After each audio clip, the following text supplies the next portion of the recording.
Oh, ladies and gentlemen, it's your boy Joe Yunaime back at it again with another banger, guys. The fruit of evolution is back out, guys. This show is a banger.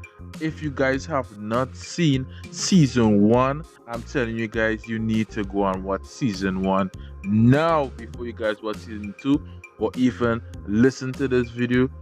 You guys listen to this video because this anime is a good one. I've been enjoying it from since season one.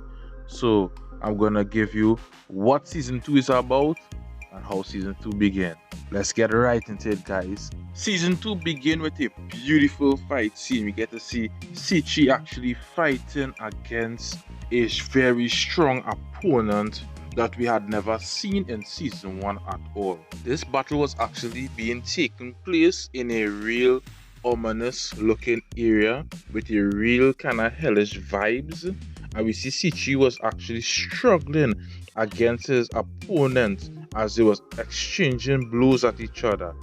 Even his opponent commented on his strength, just how slow he was fighting.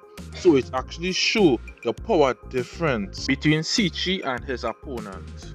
Then we see Seiichi opponent actually do a power up that looked pretty much amazing, guys.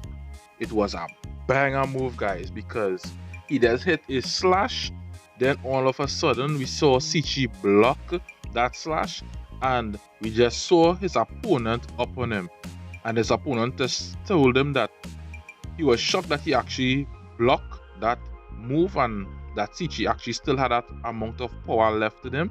But we saw that the opponent spear was actually launched in Seiichi's chest, where blood was actually gushing out. That was actually pretty awesome. Then as his opponent go to hit him the final strike, we saw Saria actually stepped in and knocked his opponent away. If you guys hit a like if you're liking this video so far, because this fight is a bang, guys. As we see Saria continue to attack Seiichi's opponent, we see that her attacks had no effect on his opponent. She launches some powerful blows to that enemy. Then we see the enemy do a power up with his hands and had some evil energy in it. And then we see he stabs Saria right into the heart as Seiichi balls and beg the enemy was to stop. So we see Seiichi actually get up and wake back up from a dream, and we see that he was actually going to the academy.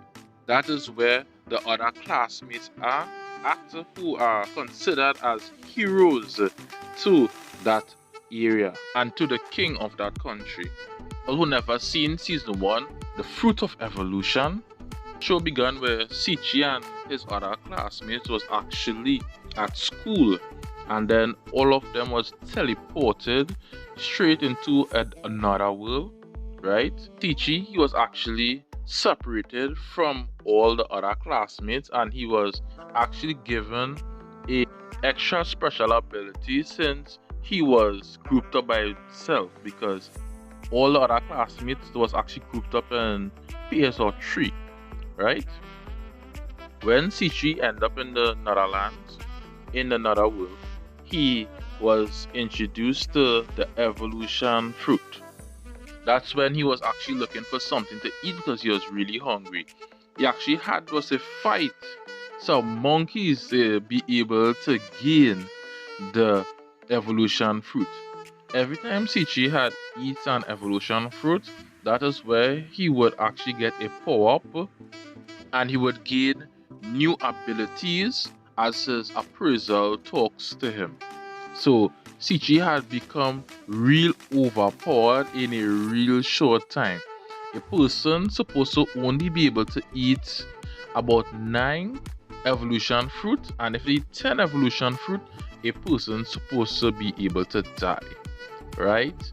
But Seiichi actually end up so strong right now that in this show actually have like a spirit god section, so we have not get a touch of that god realm as yet, but we actually get where Seiichi would see this godly ghost figure from time to time, and he would actually hear him say that Seiichi is actually losing his human and his humanity in him, because he actually keep on getting so strong and so stronger as go along, as more and more as he gain new equipments and new magic abilities. So that is why to see Seiichi actually taking so much of damage from his opponent is actually pretty rare to see, because he's actually a real overpowered protagonist when it comes down to anime characters. Continuing with season 2. As Seiichi goes into the academy, we get to see Seiichi met the principal, where he had introduced Seiichi to being a teacher in the academy, and they wanted him to actually train the students of class F, right? They're supposed to be like mid-dropout students. For me get to learn, his job is to train them, to give them new skills and new abilities. So he's not going to be able to meet his hero classmates as yet. They are just giving them new introduction. They give us new introduction to new characters in the anime right now.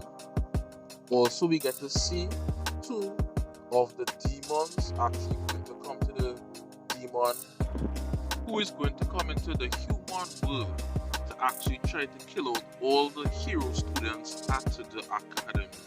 And these are some of the demons who actually are around the round table.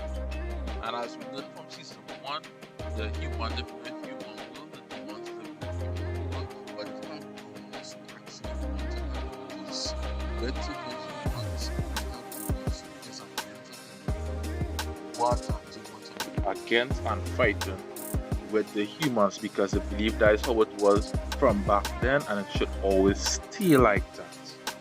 I hope you guys enjoyed this episode. This was your boy Juruna Ime. Hope you guys stick around and watch this next video that is going to pop up on your screen.